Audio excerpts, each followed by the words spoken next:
你看，前几天把这个香草全部砍了一遍，因为砍了之后长得更好。现在春天了，到处都是嫩芽，树上枫叶全部都长了嫩芽。你看，那棵松树，挂了一样，旁边那一棵都好好的，它就死了。等一下，我联系检察院的检察官们，看一下他们有什么办法处理。哇，这里环境很好啊！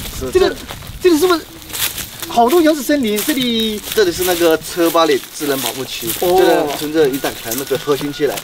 哦，我说，这个有点像感染了松材线虫病。是，我听说这个病是挺严重的。这个病特别厉害，特别厉害。它有几个特点，第一个呢就是传播速度快。对我们国家在1982年发现首例松材线虫病之后啊，现在短短的40年，已经波及了我们整个国家的10几个省份。它这个传染呢，主要是靠天牛。我们那个农村叫的那个，它长细的黑色的，是有很长的须的那个。对。这种松材线虫病也是个外侵物种。对，它最主要发现在北美。第二个特点呢，就是它死亡率很高。我带了专业人员过来，这个要有专业人员去判断，有专业人员去处理。对，这样我们都不会做，是。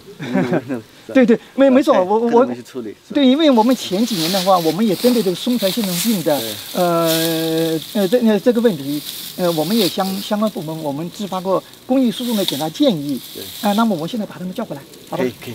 那好的。好，这是我们林业局的温站长，是我们松材线虫病的防治的专业人员。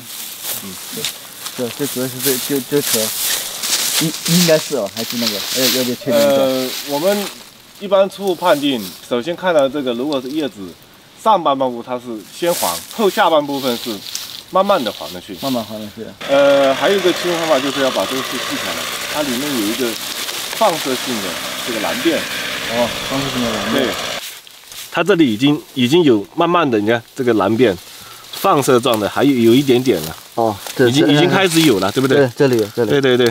来这里你看，对，它是从中间放射性出去的。对，因为这个树刚死没多久，所以它不明显，去年都没死，不明显。对，它这个是过了年，应该就是近半个月死的。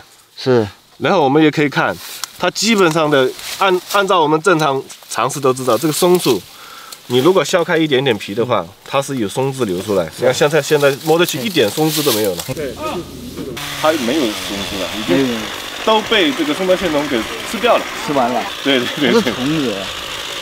这个虫子我们看不见的，它是要在显微镜下，最少要40倍才能看得清楚。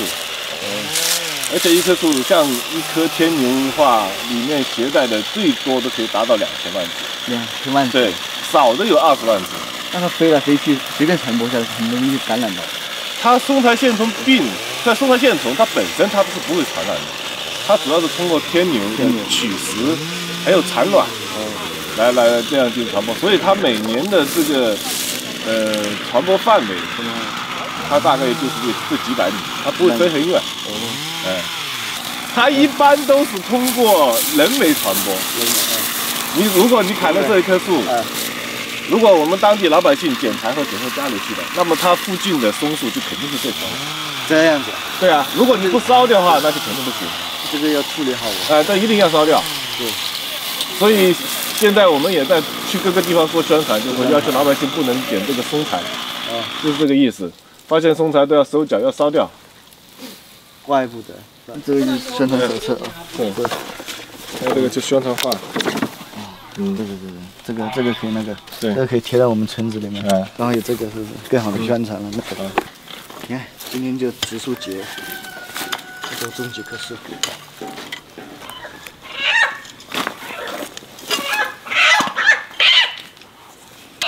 因为明天马上就下雨了，都不用浇水了。你看，这几棵种好了，还有100多棵种不完了，待会叫兄弟过来。一起来种，更快。好了，今天的视频就到这里了。明天叫兄弟过来，一起种。